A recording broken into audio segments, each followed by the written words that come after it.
മുദ്രപത്ര നിയമത്തെക്കുറിച്ചുള്ള മൂന്നാമത്തെ സെഷനാണിത്.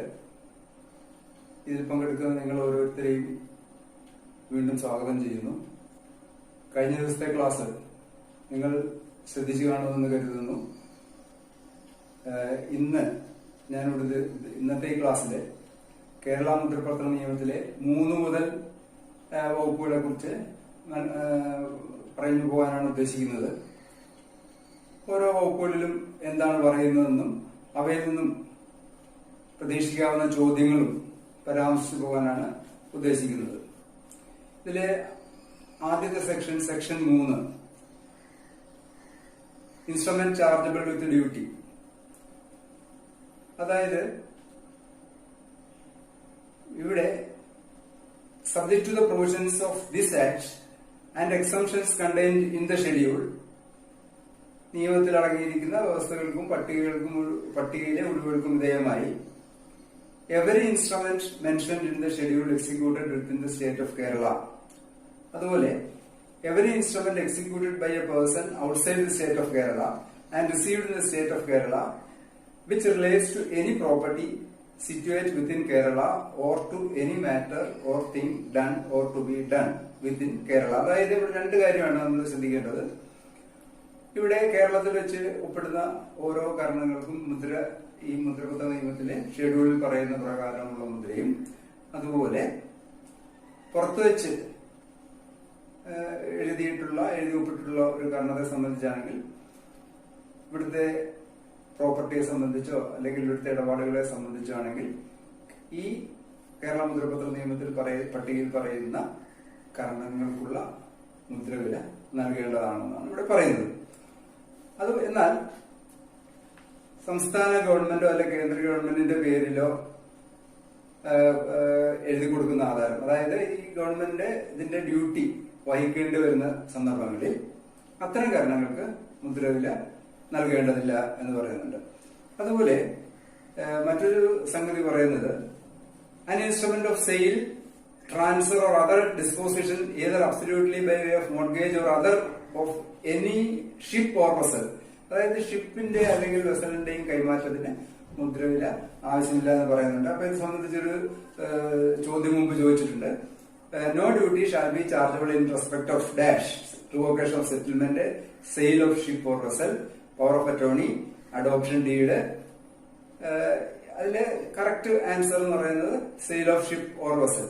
ഇങ്ങനെ നമ്മള് മുമ്പൊരു ചോദ്യം ഉണ്ടായിട്ടുണ്ട്. പിന്നെ അതുപോലെ തന്നെ ഈ മുദ്രപത്ര നിയമത്തിലെ ഷെഡ്യൂളിൽ ഇല്ലാത്ത ഒരു കാരണമാണ് ബില്ല്. ബില്ലിലും ഇതുപോലെ മുദ്രസല ആവശ്യമില്ല. അടുത്തത് section 4, several instruments used in single transaction of sale, mortgage or settlement. ഒരു ഇടപാട് പല കാരണങ്ങൾ മൂലം പൂർണ്ണമാക്കാൻ സഹായിക്കുന്നു. ഇവിടെ പ്രത്യേകം ശ്രദ്ധിക്കേണ്ടത് മേൽപ്പറഞ്ഞ 3 ആധാരങ്ങൾ, അതായത് സെയിൽ, മോർഗേജ് ആൻഡ് സെറ്റിൽമെന്റ്, ഈ കാരണങ്ങൾക്ക് മാത്രമേ നമുക്ക് ഈ സൗജന്യം ലഭിക്കുകയുള്ളൂ. ഇതുമായി ബന്ധപ്പെട്ട് എഴുതുന്ന ഒരു ആധാരത്തിന്റെ പൂർത്തീകരണത്തിനായി സെയിൽ സെറ്റിൽമെന്റ് മോർഗേജ്, ഇതിന്റെ പൂർത്തീകരണത്തിന് ആവശ്യമായ മുദ്ര 500 രൂപയാണ് ഇവിടെ നിശ്ചയിച്ചിട്ടുള്ളത്. അതിന് മുഖ്യ കാരണത്തിന് പ്രിൻസിപ്പൽ ചുമത്തിയിട്ടുള്ള മുദ്രവില 16-ാം വകുപ്പ് പ്രകാരം സമാശ്രയിക്കേണ്ടതായിട്ടുണ്ട്. അതായത് സമാശ്രയം എന്നുള്ളതിന് ഡിനോട്ടിംഗ് ഡ്യൂട്ടിയെ കുറിച്ച് നമ്മൾ മുമ്പ് ഞാൻ പറഞ്ഞിട്ടുണ്ട്.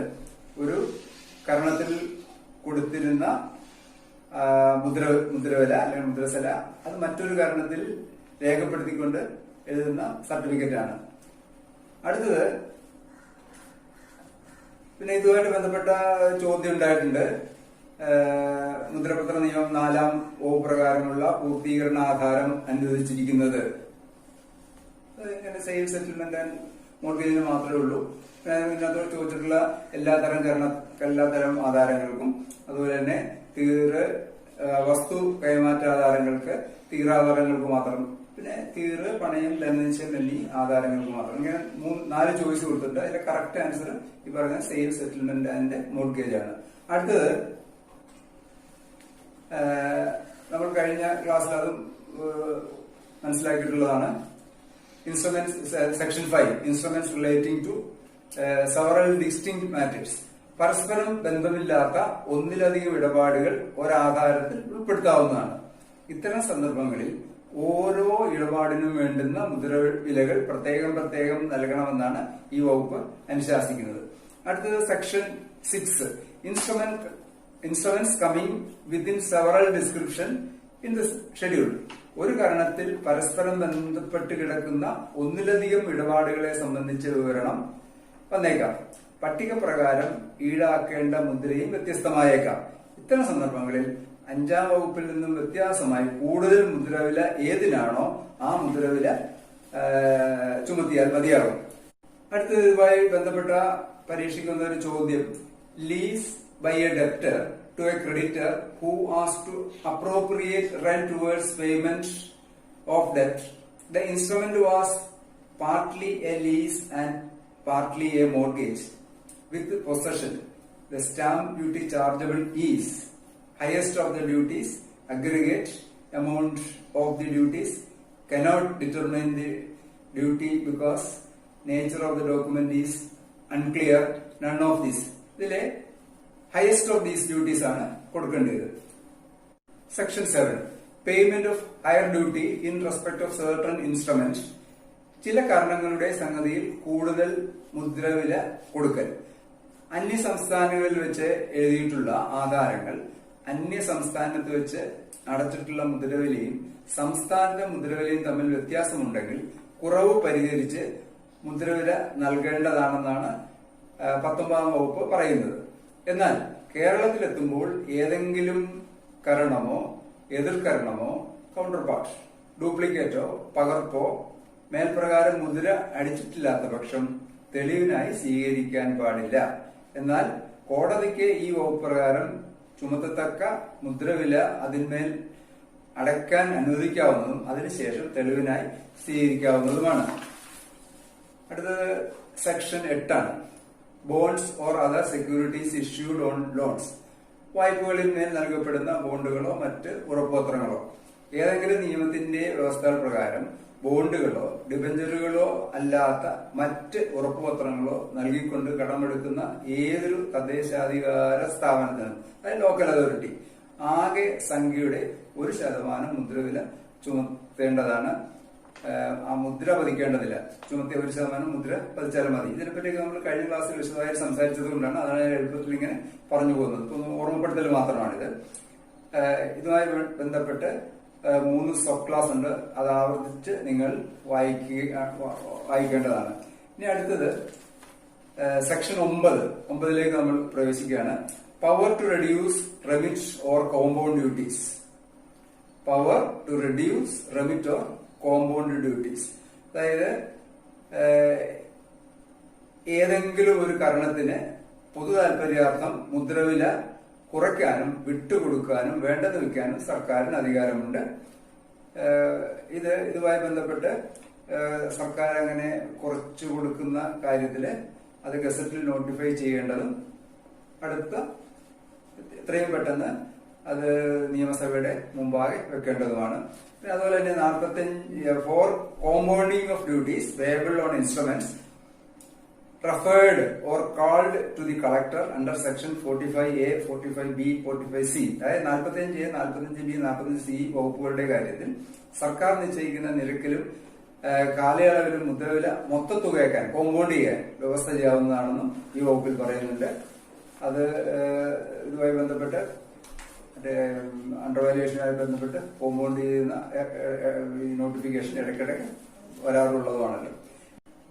9-ാം വകുപ്പുമായി വന്ന ഒരു ചോദ്യം ഇവിടെ വായിക്കുകയാണ്. A man decides to give the ancestral to a temple. He prepared a document styled as settlement and presented before sub-registrar. The stamp duty required is 1,000, 2.5 rupees for every 100 of value set forth in the document, 5 rupees for every ₹100 of the value set forth in the document, 8 rupees for every 100 of the value set forth in the document. The correct answer is 2.5 rupees for every 100. കാരണം ഇതുമായി ബന്ധപ്പെട്ട്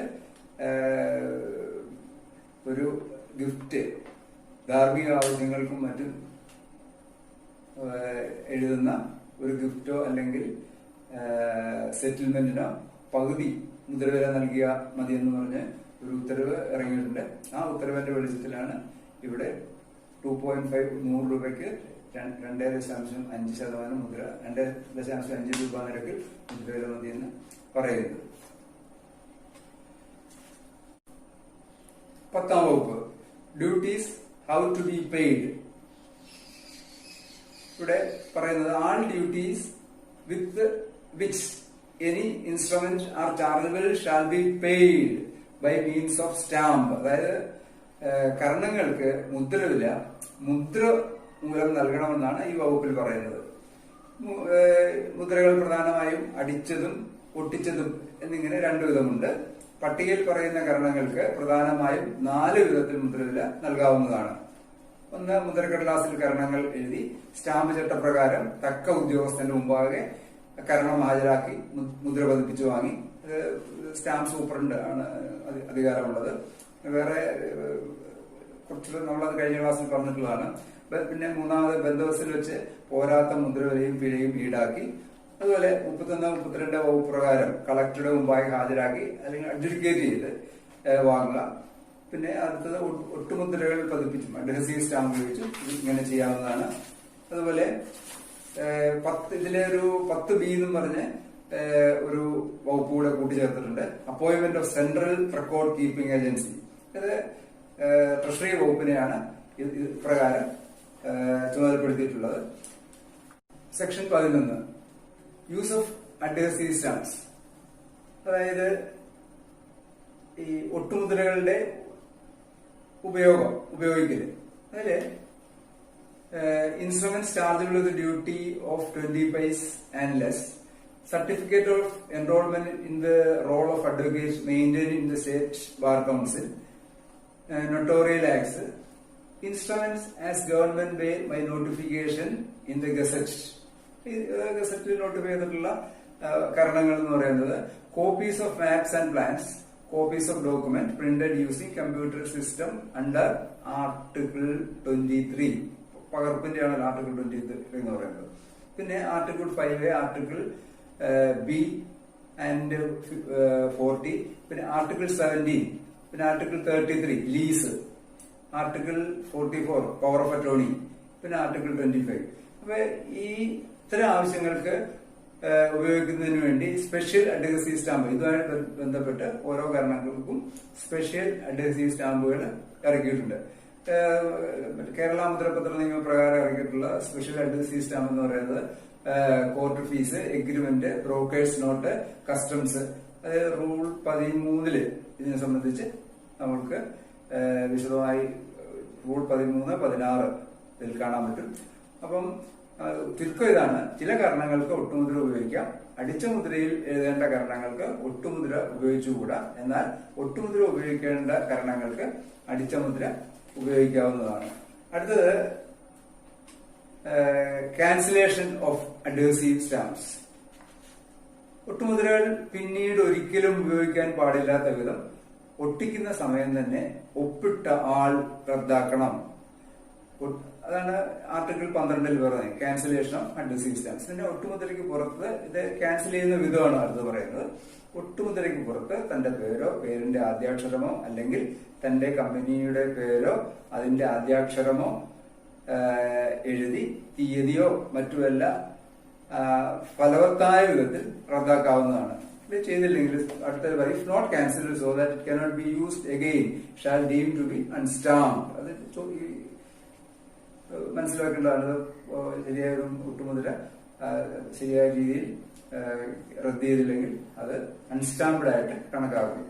പിന്നെ വേറെ പുതിയൊരു ഇതിലേക്ക് add ചെയ്തിട്ടുള്ള ഒരു വകുപ്പാണ് 12A, defacement of e-stamp. An e-stamp in an instrument shall be defaced by the registering officer. അത് അടുത്ത് ആഡ് ചെയ്തിട്ടുള്ളതാണ്. സ്റ്റാമ്പ് ഡീഫേസിംഗ് എന്താണെന്ന് നിങ്ങൾക്കറിയാം.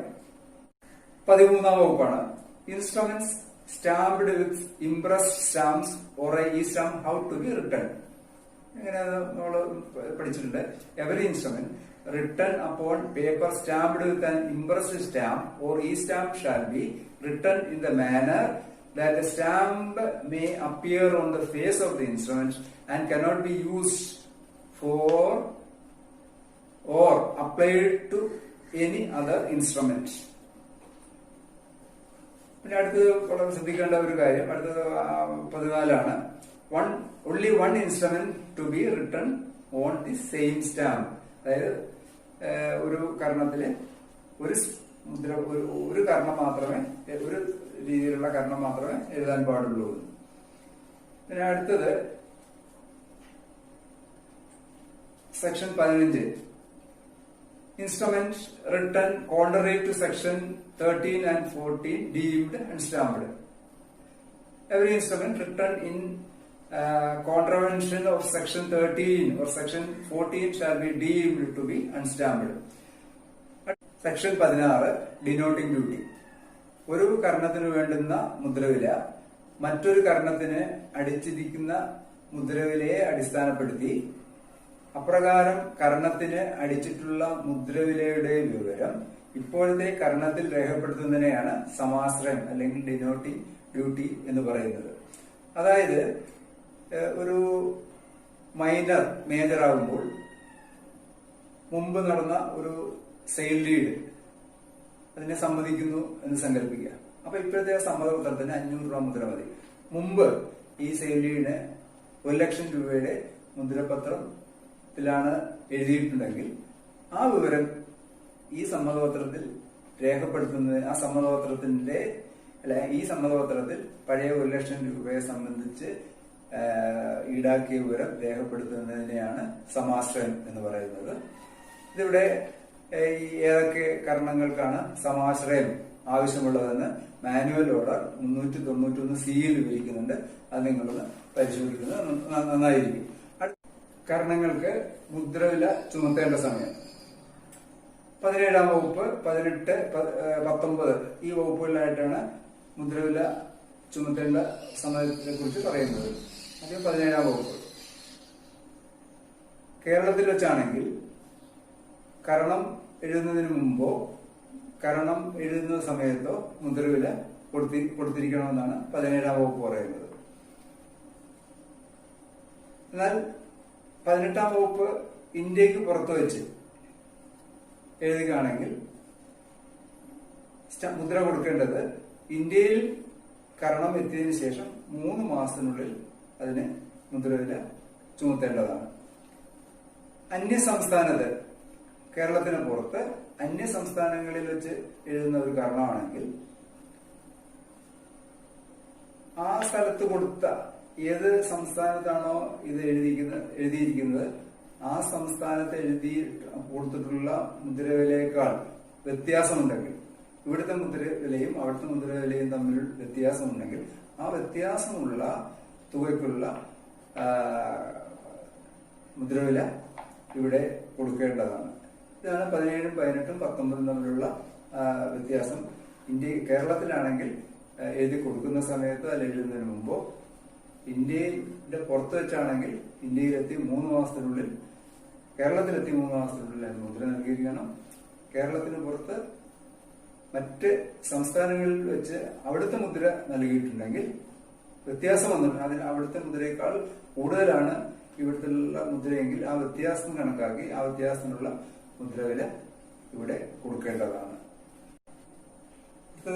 Section 20 conversion of amount expressed in foreign currencies. ഇവിടെ പറയുന്നത് money expressed shall be calculated on the value of the money in the currency of India according to the current rate of exchange on the day of the date of instrument. പുറത്തു വെച്ച് എഴുതിയിട്ടുള്ള ഒരു കരണത്തിനെ സംബന്ധിച്ചിടത്തോളം അവിടെ അവിടുത്തെ കറൻസിയും Indian കറൻസിയായിട്ട് ഏത് ദിവസമാണോ ആ instrument അവിടെ എഴുതിയിട്ടുള്ളത് അതനുസരിച്ച് വേണം ആ കൺവേർഷൻ നടത്തേണ്ടതാണ് പറയുന്നത്. പിന്നെ the rate of exchange prescribed by the central government under subsection 2 of section 20 of the Indian Stamp Act 1889 shall be deemed to be the current rate of exchange for the conversion of any foreign currency for the purpose of calculating the duty under subsection 1. അടുത്തത് നമുക്ക് section 23ലേക്ക് പോവാം. Instrument reserving interest. When interest is expressly made payable by the terms of an instrument, such instrument shall not be chargeable with the higher than that with which it would have been chargeable had no mention of interest been made thereon. ചില പണയാധാരങ്ങളിലൊക്കെ interest പറഞ്ഞിട്ടുണ്ടെങ്കിൽ അതിന്റെ ഇത്ര രൂപയുടെ പണയാധാരം എന്ന് പറയുകയും ആ interest പറയുകയാണെങ്കിൽ ആ കാൽക്കുലേഷൻ സംബന്ധിച്ചുള്ള ഇൻട്രസ്റ്റ് പറഞ്ഞിട്ടുണ്ടെങ്കിൽ ആ ഭാഗം ഒഴിവാക്കി ബാക്കി എമൗണ്ടിന് സ്റ്റാമ്പ് ഡ്യൂട്ടി കണക്കാക്കിയാൽ മതി എന്നാണ് ഇവിടെ പറയുന്നത്. അതായത് ഇൻസ്ട്രുമെന്റ് റിസർവിംഗ് ഇൻട്രസ്റ്റ്, ആ ഇൻട്രസ്റ്റിന്റെ കാര്യം നമ്മൾ മറ്റേ സ്റ്റാമ്പ് ഡ്യൂട്ടി കണക്കാക്കുമ്പോൾ ഇൻട്രസ്റ്റ് ഒഴിവാക്കിക്കൊണ്ട് സ്റ്റാമ്പ് ഡ്യൂട്ടി കണക്കാക്കിയാൽ മതി എന്നാണ് ഇവിടെ പറയുന്നത്. അടുത്തത് സെക്ഷൻ 25ലേക്ക് വരികയാണ്. How transfer in consideration of ഡെപ്റ്റ് or subject to future payment etc. to be charged. ഇത് ഒരു സ്ഥലം കൈമാറ്റം ചെയ്യുമ്പോൾ അതിന് ഏതെങ്കിലും രീതിയിലുള്ള എൻകംബറൻസ് ചാർജസ് ഉണ്ടെങ്കിൽ എങ്ങനെയാണ് സ്റ്റാമ്പ് ഡ്യൂട്ടി കണക്കാക്കുന്നത് എന്നാണ് ഇവിടെ പറയുന്നത്. ഉദാഹരണത്തിന് ഒരു സ്ഥലത്തിന് 50,000 രൂപ വില ഫെയർ വാല്യൂ ഉണ്ടെന്ന് കണക്കാക്കുക. 10,000 രൂപയ്ക്ക് ആ സ്ഥലം പണയപ്പെടുത്തിയിട്ടുണ്ടെങ്കിൽ ആ സ്ഥലം ഒരു തേർഡ് പാർട്ടിക്ക് വിൽക്കുകയാണെങ്കിൽ 50,000-നോട് ഈ 10,000 കൂടെ കൂടി 60,000 രൂപയുടെ കൺവെയൻസ് റേറ്റ് ആണ് ആവശ്യം. അതുപോലെ ഇതില് ഈ സെക്ഷനില് ഇതുമായി ബന്ധപ്പെട്ട് 2-3 ഉദാഹരണങ്ങൾ കൊടുത്തിട്ടുണ്ട്. ആ ഉദാഹരണങ്ങൾ നമുക്ക് ഈ സ്റ്റാമ്പ് ഡ്യൂട്ടി കണക്കാക്കുന്നതിന് നമ്മളെ സഹായിക്കുന്നതാണ്. നമുക്കത് നോക്കാം. ആദ്യത്തത് A owes B ₹1,000. A sells a property to B, the consideration being ₹500 and the release of previous debt of ₹1,000. Stamp duty is payable on 1,500. വളരെ ക്ലിയർ ആണത്. A sells a property to B, the consideration being ₹500 and the release of previous debt of ₹1,000. മുൻകട 1,000 ഉണ്ടായിരുന്നു, ഇപ്പൊ 500 രൂപയുടെ ചേർത്ത് വിൽക്കുന്നത്, അയാളത് release ചെയ്യുന്നു. അപ്പൊ ആ 500-നോടെ ഈ 1,000 കൂടെ കൂട്ടി 1,500 വേണം സ്റ്റാമ്പ് ഡ്യൂട്ടി കണക്കാക്കേണ്ടത്. രണ്ടാമത്തെ ഉദാഹരണം, A sells a property to B for ₹500 which is subject to a mortgage to C for ₹1,000 and unpaid interest of 200. Stamp duty is payable of ₹1,700. 1,700 അതായത് ഈ കടം, പിന്നെ 500 രൂപയുടെ വില, 1,000 രൂപ കടം, അതിന്റെ അൺപെയ്ഡ് ഇൻട്രസ്റ്റ് 200 എല്ലാം കൂടെ ചേർത്തിട്ട് 1,200 രൂപയുടെ സ്റ്റാമ്പ് ഡ്യൂട്ടി എന്നാണ് പറയുന്നത്. A sells to B for ₹500 which is subject to a mortgage of ₹1,000. ആ മോർഗേജും അതിന്റെ ഇൻട്രസ്റ്റും പിന്നെ കൊടുക്കുന്ന വിലയിലൂടെ കൂട്ടിയിട്ട് 1,700 രൂപയ്ക്കാണ് ഇവിടെ മുദ്രവില കണക്കാക്കിയിരിക്കുന്നത്. പിന്നെ മൂന്നാമത്തെ ഉദാഹരണം, A mortgage a house of value of ₹10,000 to B ₹500 B afterwards buys the house from A. Stamp duty is payable on ₹10,000 less the amount of stamp duty already paid for the mortgage. ഒരു മോർഗേജിന് വിധേയമായ ഒരു മോർഗേജിന് വിധേയമായ ഒരു സ്ഥലം ആ mortgage കൊടുത്ത ആളിന് തന്നെ കൊടുക്കുകയാണെങ്കിൽ ആണ് ഇവിടുത്തെ ഈ കാൽക്കുലേഷൻ എന്ന് പറയുന്നത്. അവിടെ ആൾറെഡി ഈ മോർഗേജിന് സെയിൽ ഡീഡിന്റെ മൊത്തം സെയിൽ ഡീഡിന്റെ വില കണ്ടിട്ട് പിന്നെ മോർഗേജ് ചെയ്ത മോർഗേജിനും സിമ്പിൾ മോർഗേജ് ആണെങ്കിൽ 5% അല്ലെങ്കിൽ 8% as the case may be, എന്നിട്ട് അത് കുറച്ചിട്ട് ബാക്കി സ്റ്റാമ്പ് ഡ്യൂട്ടി കൊടുത്താൽ മതി. ഇത്തരം സന്ദർഭങ്ങളിൽ ഡിനോട്ടിംഗ് ഡ്യൂട്ടി വേണം. സെക്ഷൻ 16 പ്രകാരമുള്ള ആ സർട്ടിഫിക്കറ്റ് രേഖപ്പെടുത്തേണ്ടതായിട്ടുണ്ട്. 1000 രൂപ, ഒരു ഉദാഹരണം, 1000 രൂപ കുടുംബ ബാധ്യതയുള്ള വസ്തു 10,000 രൂപ പ്രതിഫലം രൊക്കം പറ്റി മറ്റൊരാൾക്ക് വിൽക്കുന്ന തീരാധാരത്തിലെ മുദ്രവില. വസ്തു എവിടെ ഏത് പ്രദേശത്ത് ഇരുന്നാലും അതിന് 8%. അതിന്റെ എത്ര രൂപയാണെന്ന് കണക്കാക്കുക. അതായത് 1000 രൂപ കടബാധ്യതയുള്ള വസ്തു 1000 രൂപ പ്രതിഫലം രൊക്കം പറ്റി മറ്റൊരാൾക്ക് വിൽക്കുന്നു. ആ തീരാധാരത്തിന് ഈ 1000-നോട് 1000 കൂടെ കൂട്ടി 2000 രൂപയ്ക്കുള്ള മുദ്രവില കണക്കാക്കേണ്ടതാണ്. ആൾറെഡി അതിന് ഒരു ബാധ്യതയുള്ളതാണ്. 26 section 26 valuation in case of annuity. വർഷാസനം, അത് ആന്യൂറ്റി. ആന്യൂറ്റി എന്താണെന്ന് ആദ്യം മനസ്സിലാക്കാം. തിരികെ കൊടുക്കേണ്ടതല്ലാത്ത ഒരു നിശ്ചിത തുക ആണ്ടുതോറും കിട്ടാനോ കൊടുക്കാനോ വ്യവസ്ഥ ചെയ്യുന്നതിനെയാണ് വർഷാസനം, അത് ആന്യൂറ്റി എന്ന് പറയുന്നത്. വർഷാസനം എങ്ങനെ കണക്കാക്കാം? അത് ഇതിന് ഈ 26-ാം വകുപ്പില് കൃത്യമായിട്ട് എങ്ങനെ കണക്കാക്കണമെന്ന് അനുശാസിക്കുന്നുണ്ട്. അതായത് ഒരു ക്ലിപ്തകാലത്തേക്ക് അല്ലെങ്കിൽ അനിശ്ചിത കാലത്തേക്ക്, അഥവാ ആളിന്റെ ജീവിതകാലത്തിലേക്ക് ശേഷവും പിന്നെ ആളിന്റെ ജീവിതകാലത്തേക്ക്, ഇങ്ങനെ 3 രീതിയിൽ ഇത് നമുക്ക് കണക്കാക്കാവുന്നതാണ്. എന്നാൽ ഇതിന്റെ ഈ വർഷാസനത്തിന്റെ കാര്യത്തിൽ മുദ്രവില എങ്ങനെ നിശ്ചയിക്കുന്നു എന്ന് കൂടി നോക്കാം. വർഷാസനം അല്ലെങ്കിൽ കാലം തോറും അടയ്ക്കാനുള്ള സംഖ്യയുടെ ഉറപ്പിലേക്കോ ഒരു കരണം എഴുതി കൊടുക്കുമ്പോഴോ അതല്ലെങ്കിൽ ഒരു തീരാധാരത്തിന്റെ പ്രതിഫലം വർഷാസനമായി കൊടുക്കണമെന്ന് ഏൽക്കുമ്പോഴോ എങ്ങനെ മുദ്രവില നിർമ്മിക്കണമെന്ന് മുദ്രപത്ര നിയമം 26-ാം വകുപ്പിൽ പറയുന്നുണ്ട്. ഇപ്പൊ ഇടപാടിന്റെ സ്വഭാവം അനുസരിച്ച് കച്ചീട്ടിന്റെയോ അല്ലെങ്കിൽ കൈമാറ്റത്തിന്റെയോ അതാത് സംഗതി പോലെ മുദ്രവില കണക്കാക്കേണ്ടതാണ്.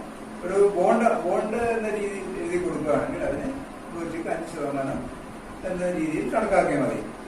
ക്ലിപ്തകാലത്തേക്ക് ഉറപ്പിക്കപ്പെട്ട അല്ലെങ്കിൽ അടയ്ക്കേണ്ട തുക മുൻകൂട്ടി നിശ്ചയിക്കാവുന്നതാണ്. അതുപോലെ തന്നെ ആ തുക ശാശ്വതമായിട്ടോ ആളിന്റെ ജീവിതകാലത്തിന് ശേഷമോ അല്ലെങ്കിൽ അടയ്ക്കേണ്ടതായി വരുമ്പോൾ ആദ്യത്തെ സംഖ്യ അടയ്ക്കുന്നത് മുതൽ 20 വർഷത്തേക്ക് അടയ്ക്കേണ്ടതായി വരാവുന്നതുമായ സംഖ്യ. പിന്നെ ആ തുക ഒരാളുടെ ജീവിതകാലത്തേക്ക് മാത്രമാണെങ്കിൽ അത് 12 വർഷത്തേക്ക് മാത്രം കണക്കാക്കിയാൽ മതി. ഒരു ക്ലിപ്തകാലത്തേക്കാണെങ്കിൽ മൊത്തം എത്ര വർഷം വരുന്നോ, ഒരു 5 വർഷമോ അല്ലെങ്കിൽ 6 വർഷമോ, അതാണ് ക്ലിപ്ത വർഷം ഉദ്ദേശിക്കുക. 5 വർഷത്തേക്ക് ഒരാൾക്ക് തുക നൽകാമെന്ന് പറയുകയാണെങ്കിൽ ആ 5 വർഷത്തെ തുകയും കാണുക.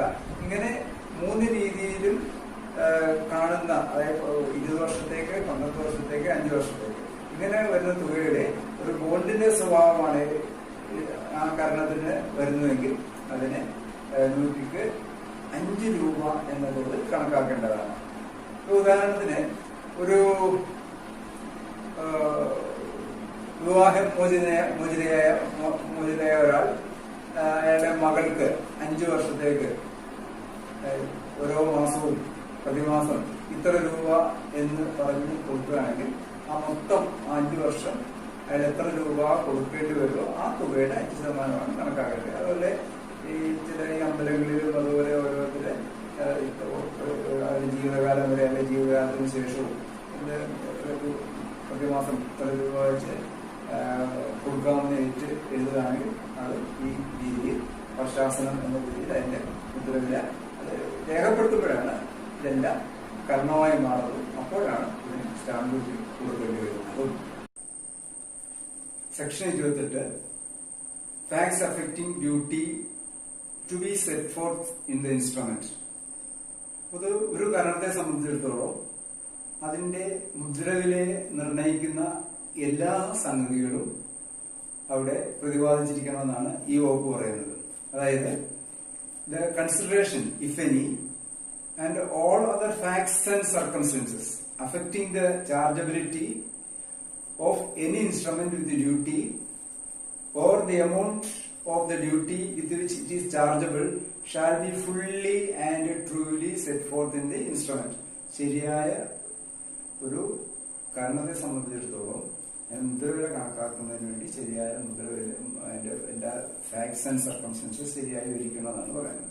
പിന്നെ അതിന്റെ കൂടെ ചേർന്നിട്ട് in the case of instruments relating to immovable property chargeable with an ad valorem duty on the fair value of the land and property and not on the value set forth in the instrument.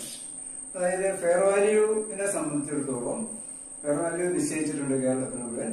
അപ്പോൾ ഒരു immovable പ്രോപ്പർട്ടിയെ സംബന്ധിച്ചിടത്തോളം fair value അല്ലെങ്കിൽ consideration ഏതാണോ കൂടുതൽ അതിനുള്ള മുദ്രവില നൽകേണ്ടതായിട്ടുണ്ട്. അതും ശരിയായ വിവരണം ശരിയായ സത്യസന്ധമായും ഇതിൽ കാണിക്കണമെന്നാണ് ഇവിടെ സെക്ഷൻ 28 പറയുന്നത്. ഇതിന് വിരുദ്ധമായി പ്രവർത്തിക്കുന്നവർക്ക് അത് മുമ്പ് ചോദ്യം ചെയ്തിട്ട് എന്താണ് ശിക്ഷ എന്ന് ചോദിച്ചിട്ടുണ്ട്. സെക്ഷൻ 62 പറയുന്നുണ്ട് 5000 രൂപ വരെ ഈ penalty for omission to comply with the provisions of section 28. അതിന് സെക്ഷൻ 60 ചോദ്യം ചോദിച്ചിട്ടുണ്ട് ഇതിനുള്ള ഏത് വകുപ്പ് പ്രകാരമാണ് നടപടി. അപ്പൊ സെക്ഷൻ 62 പ്രകാരം ഇതിനുള്ള ഈ 5000 രൂപ വരെ ഇങ്ങനെ ശരിയായ മുതൽ കണക്കാക്കുന്നതിന് വേണ്ടി എന്തെങ്കിലും സംഗതികൾ മറച്ചു വയ്ക്കുകയാണെങ്കിൽ അതിനുള്ള നടപടിയെ പറ്റിയാണ് സെക്ഷൻ 62 പറയുന്നത്. പിന്നെ ഇതിന് ശേഷം 28A എന്ന് പറയുന്നത് fixation of fair value of land. അതിന് ഫിക്സേഷൻ അത് നിങ്ങളത് മുഴുവൻ വായിച്ചു നോക്കുക. അതിലിപ്പോ RDOയ്ക്കാണ് ഇത് ഫെയർ വാല്യൂ നിശ്ചയിക്കാനുള്ള അധികാരം നൽകിയിട്ടുള്ളത്. അതിന്റെ നടപടിക്രമങ്ങൾ വായിച്ചു നോക്കുക.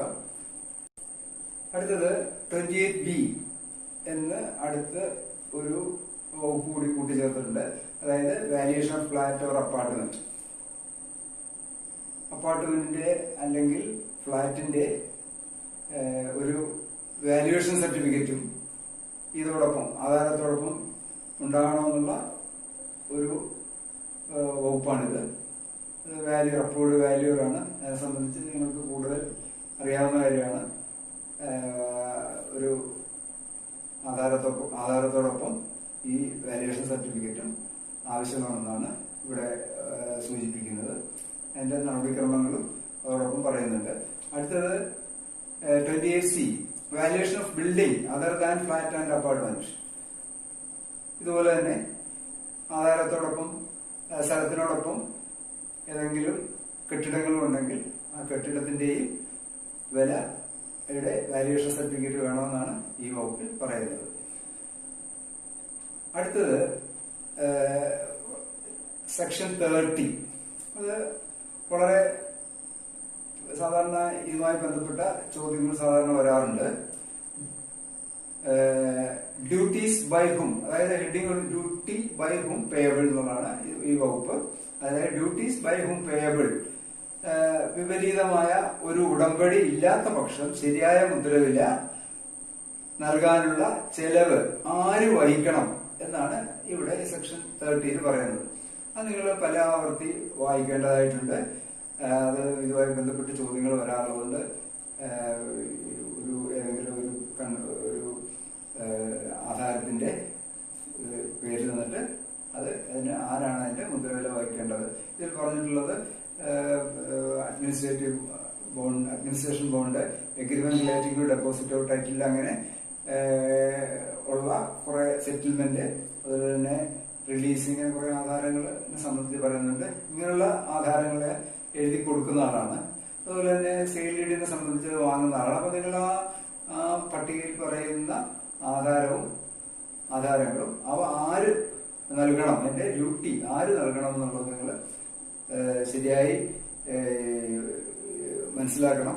സാധാരണ 2-3 ചോദ്യമായിട്ട് ബന്ധപ്പെട്ട് 2-3 ചോദ്യങ്ങൾ വരാറുണ്ട്. ടേബിൾ ഒന്ന് വായിച്ചു നോക്കിയാൽ നിങ്ങൾക്ക് പെട്ടെന്ന് മനസ്സിലാകാവുന്നതേ ഉള്ളൂ.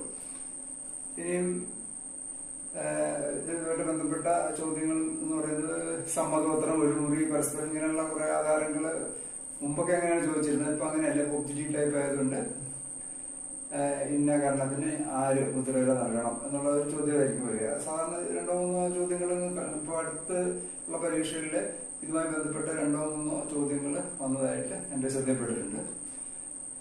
അടുത്ത സെക്ഷൻ അഡ്ജുഡിക്കേഷൻ. 31-32 സെക്ഷനിലാണ് അഡ്ജുഡിക്കേഷനെ പറ്റി പറയുന്നത്. അതായത് ആവശ്യമായ മുദ്രവില നിശ്ചയിക്കുക എന്നതാണ് അഡ്ജുഡിക്കേഷൻ കൊണ്ട് ഉദ്ദേശിക്കുന്നത്. 31-32 വകുപ്പുകൾ പ്രകാരമുള്ള ഈ അധികാരം RDOയ്ക്കും ജില്ലാ രജിസ്ട്രാർക്കും നൽകിയിട്ടുണ്ട്. ഏതെല്ലാം എങ്ങനെയാണ് ഇതിന്റെ നടപടിക്രമങ്ങൾ എന്ന് നോക്കാം. നമുക്ക് വളരെ ശ്രദ്ധയോടുകൂടി മനസ്സിലാക്കണം. ഒപ്പിട്ടതോ ഒപ്പിടാത്തതോ മുദ്ര പതിപ്പിച്ചതോ മുദ്ര പതിപ്പിക്കാത്തതോ ആയ കാരണങ്ങൾ കളക്ടറുടെ മുമ്പാകെ ഈ അഡ്ജുഡിക്കേഷന് വേണ്ടി തീർപ്പ് കൽപ്പിക്കുന്നതിന് വേണ്ടി ഹാജരാക്കാവുന്നതാണ്.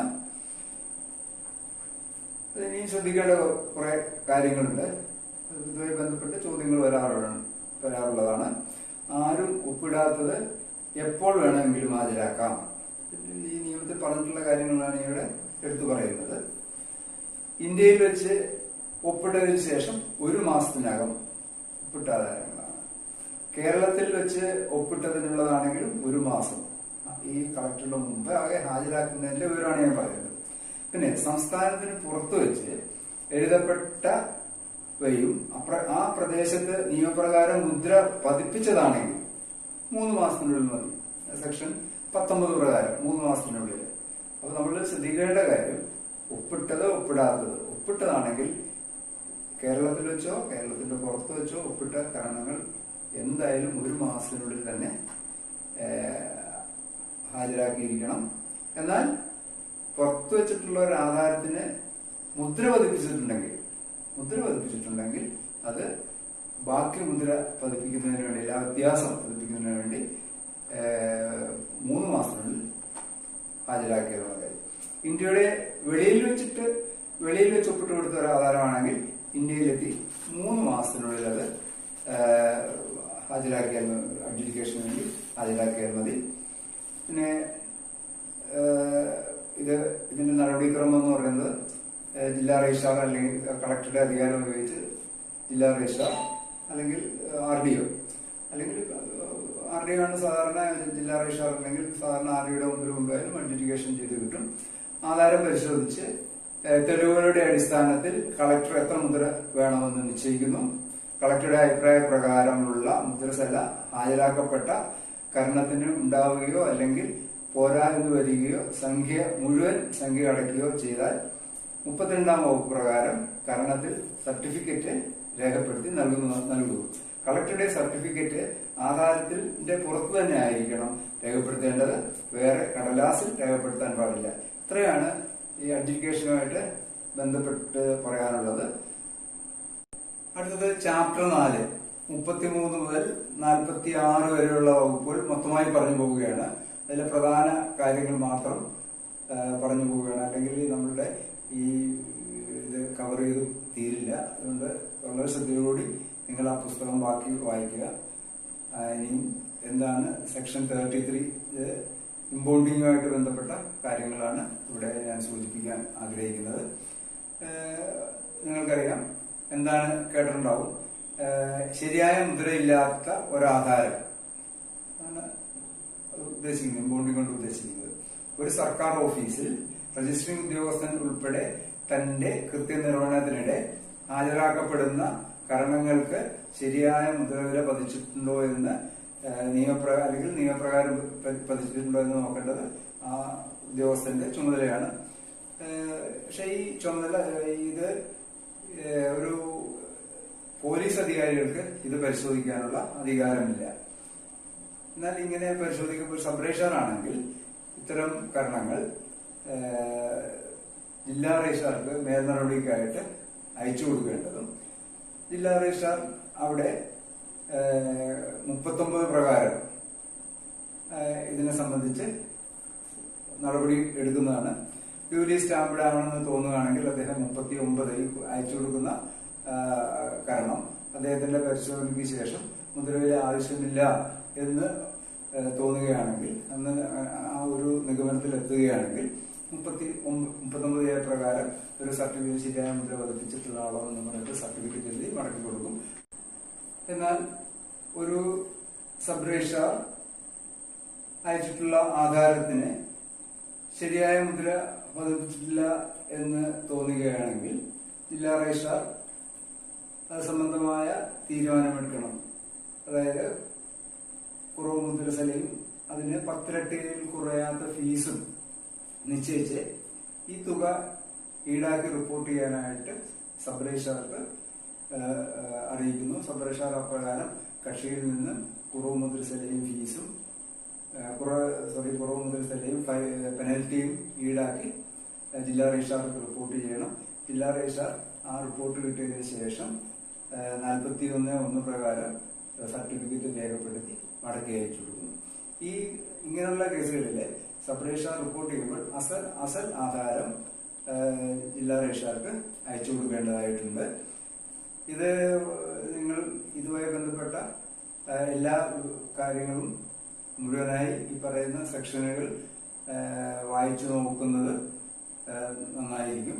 ഇതുമായി ബന്ധപ്പെട്ട ചോദ്യങ്ങൾ സാധാരണ പരീക്ഷയ്ക്ക് വരാറുള്ളതാണ്. അണ്ടർവാല്യുവേഷൻ.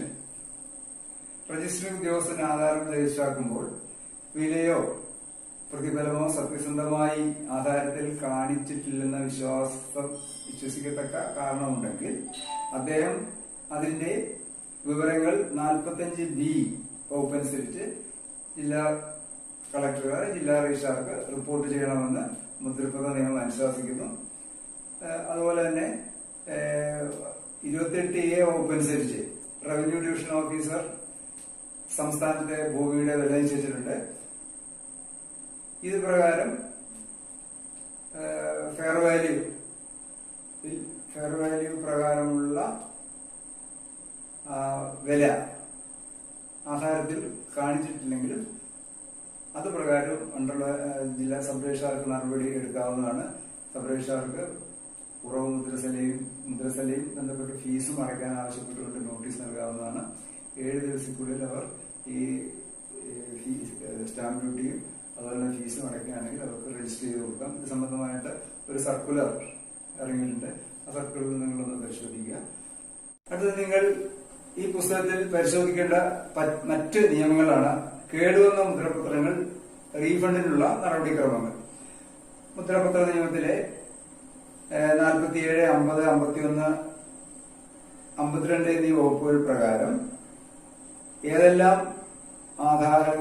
ആധാരങ്ങളെ സംബന്ധിച്ച മുദ്രവില കേടുവരികയോ അല്ലെങ്കിൽ അത് ഉപയോഗശൂന്യമാവുകയോ ചെയ്യുകയാണെങ്കിൽ അതിന് റീഫണ്ട് കിട്ടും. അതിനെ സംബന്ധിച്ചുള്ള നടപടികളാണ് ഈ വകുപ്പുകളിൽ പറയുന്നത്. നിങ്ങൾ ശ്രദ്ധിച്ച് വായിച്ച് മനസ്സിലാക്കുക. ഇനി ചുരുക്കത്തിൽ ഈ അടുത്ത ദിവസം പരീക്ഷയായതുകൊണ്ട് കൂടുതൽ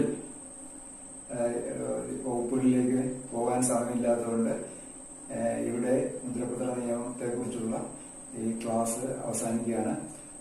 നിങ്ങളോട് എനിക്ക് പറയാനുള്ളത്, നിങ്ങൾ ഈ പുസ്തകം സംഘടിപ്പിച്ച് പല ആവർത്തി വായിച്ച് നിങ്ങളുടെ ആത്മവിശ്വാസം വർദ്ധിപ്പിക്കുക. ആത്മവിശ്വാസത്തോടുകൂടി പരീക്ഷ എഴുതാൻ നിങ്ങൾക്ക് സാധിക്കണം. അങ്ങനെ നിങ്ങൾ എല്ലാവരും വിജയിച്ചു വരട്ടെ എന്ന് ആശംസിച്ചുകൊണ്ട് ഈ ക്ലാസ് ഇവിടെ അവസാനിപ്പിക്കുകയാണ്. എന്നെ ശ്രവിച്ച ഈ 3 ക്ലാസ്സുകളിലും ശ്രവിച്ച നിങ്ങൾ ഓരോരുത്തരെയും നന്ദി പറയുന്നു. അതുപോലെ എന്നെ ഈ ക്ലാസ് എടുക്കാനായിട്ട് ക്ഷണിച്ചത് KRSA ഭാരവാഹികൾ, പ്രത്യേകിച്ചും നിങ്ങളുടെ സംസ്ഥാന പ്രസിഡന്റ് ദിലീപിന് പ്രത്യേകം നന്ദി രേഖപ്പെടുത്തുന്നു. ഇത് കൂടുതൽ ഇനി അടുത്ത സമയങ്ങളിൽ ഒന്നുകൂടി കൂടുതൽ എല്ലാ സംഗതികളും വിശദീകരിച്ച് നമുക്ക് ക്ലാസ് എടുക്കാൻ പറ്റുമെന്ന് കരുതുന്നു. എല്ലാവർക്കും നന്ദി, നമസ്കാരം.